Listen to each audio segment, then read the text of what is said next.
What's up guys, in today's video we're going to be discussing supplements. This is the first supplement video which I've done. How convenient it's come at a time when I also announced my new supplement sponsorship, bulk powders. I'm going to be answering some of the most common questions which I get regarding protein powders, creatine monohydrate and branched chain amino acids. So starting off with protein powders, question number one is, Mike, do I need protein powders in order for me to reach my goals? I'm going to be honest with you guys, if I stop taking protein powder, it's not like I would just disintegrate into nothing and lose all of my gains. It doesn't work like that. I've gone through long periods of time without consuming any protein powder whatsoever, and it didn't really make a huge difference to my body composition overall.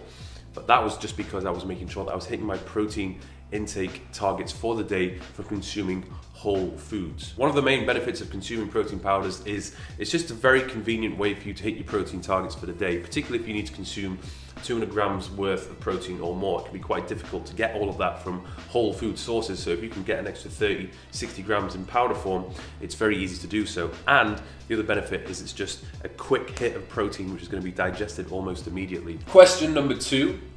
What is the best type of protein powder that you should consume? You may want to go for the whey protein. You might even want to go for the whey protein isolate or the vegan blend or even the beef protein isolate or the casein, okay? There's loads of different ones to choose from.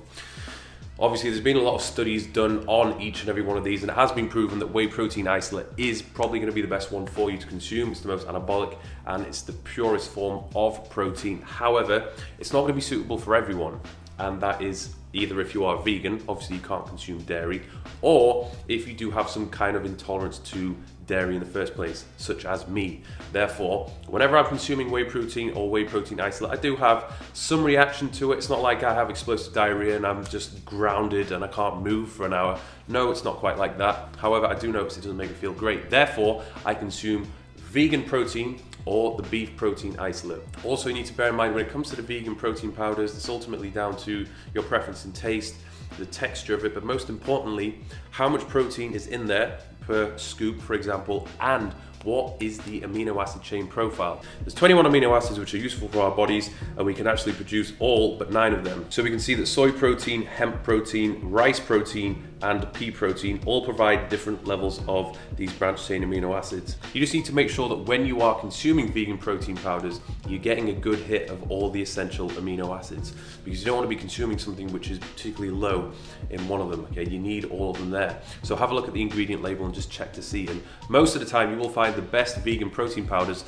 such as Bulk Powder's vegan protein powder, they have a mixture of different forms of protein sources. You've got a bit of rice, bit of hemp, bit of pea, mixed all together so that you have the perfect blend providing adequate essential amino acids overall. Question number 3, when is the best time to take protein powders? Well, there is no ideal time, because ultimately what is the most important is your overall protein intake for the day, and ideally you want to spread that out evenly as opposed to getting your entire protein intake in a 3-hour window, for example. There's a lot of people that seem to think, oh, I need to get my protein shake in immediately after my workout, otherwise the workout was completely pointless, which is not true.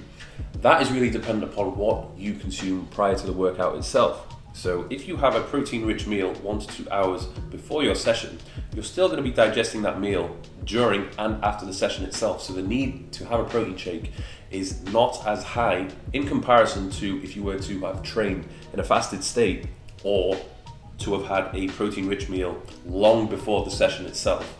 So if you're training fasted or you've had a meal way before the session, it's more important that you get some protein into your system pretty much as soon as the session is finished. Question number 4, how much protein powder should you have in one sitting? That really is dependent upon the type of protein which you're having, but let's say, for example, if you have a whey protein powder, 20 to 25 grams in one pop is sufficient enough to maximize protein synthesis. If you're consuming 30 grams worth of vegan protein powder, if you compare that to 30 grams of whey protein powder or casein, it's not going to stimulate as much protein synthesis as the whey or the casein. So in order to combat that, you may need to double up on the amount of vegan protein powder which you're having. So say, for example, instead of 30 grams, probably best to have 50 or 60 grams. Now we're going to move on to creatine. Question number 5, do you need creatine? The answer to that is very similar to the protein powders. You don't need it to see results. You know, you can train hard, train properly, and eat well. You can make progress without it, but there's been so many studies done on it which have proven that it is beneficial for a whole host of reasons, such as improving your performance, improving strength, improving endurance, improving weight gain, okay, improving your rates of recovery. Question number 6, when is the best time to take creatine? A lot of people seem to think it doesn't really matter, just have it whenever you want, as long as you're taking it consistently. But it has been shown that taking it with sufficient protein and carbs at the same time is going to deliver superior results. Question number 7, do you need to go through a loading phase when you start taking creatine? I wouldn't say so. From what I've seen and learned, it makes a tiny difference as to whether you go through a load and take, say for example, 20 grams per day for 7 days and then bring it down to 3 to 5 grams per day, or whether you just start off with 3 to 5 grams per day. The difference is so small that it doesn't really matter. So I would just pick one and stick with it, okay? Just make sure that if you are taking creatine, you be consistent with it and you take it every day, regardless of whether you're training or not. Question number 8, are there any side effects from taking creatine? Short and simple answer, no there are not. There's been countless studies done on creatine consumption, none of which have shown to be any negative side effects. That being said, there was one which potentially linked creatine consumption with hair loss, which was a little bit alarming, particularly for myself, who is losing his hair, whose hairline has been in full-on recede mode since 2015. However, there was only one study done on it, and it's not been fully proved yet. And the thing is, if you have a full head of hair, nobody in your family is bald, taking creatine isn't going to have any effect whatsoever. But if there's members of your family who are bald, and it's likely that you do have male pattern baldness, then there may be a slight risk or chance that taking creatine may accelerate the rate of hair loss. But it's not been proven, so it's really up to you whether or not you want to take that risk. I personally don't really take that much creatine because of that exact reason. I do not need anything which is going to help increase this rate of recede. So it's really down to you guys and what you want to consume. Now we're going to move on to branched chain amino acids. Question number 9, do you need them? I would say no. Out of all the supplements out there, they're probably the ones which you will need or require the least. The reason for that is the branched chain amino acids which your body can't produce and requires can just be found in whole foods and the protein powders which you're consuming. So there's no real need for you to go and buy branched chain amino acids when you're already getting enough of them in the first place. Question number 10, what about fasted training? Don't you need branched chain amino acids if you're going to be training fasted to stop yourself from losing all the muscle you've gained? The answer to that is no. Okay, first of all, I need to clear a few things up, right? If you're consuming branched chain amino acids before your training session, you're taking yourself out of a fasted state. Okay, it's not like branched chain amino acids contain no calories. They contain calories, and particularly if you're going to be consuming 10, 15 grams or more of these branched chain amino acids, you're taking yourself out of a fasted state. If you are going to be training fasted and you want to avoid any potential muscle breakdown which is going to occur in your training session, you're going to be much better off just consuming a protein shake before your training session, as that's actually going to provide you with all the essential amino acids instead of just a few of them from the branched chain amino acids. But if you are really anal about wanting to train fasted, then just don't consume anything at all, just have water.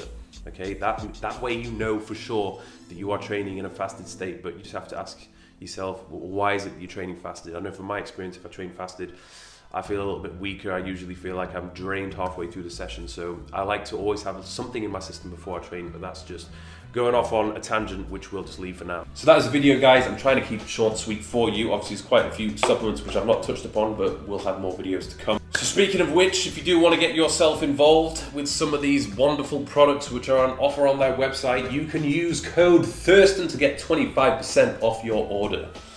Highly recommend them. High quality, they taste good, and you know, you can get it all from one place instead of having to get your different supplements from different stores online and so on.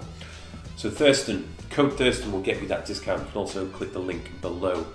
So thanks for watching. Like I said, more supplement videos to come. Don't forget to subscribe. Go check out Bulk Powder's pages on social media as well. See you soon.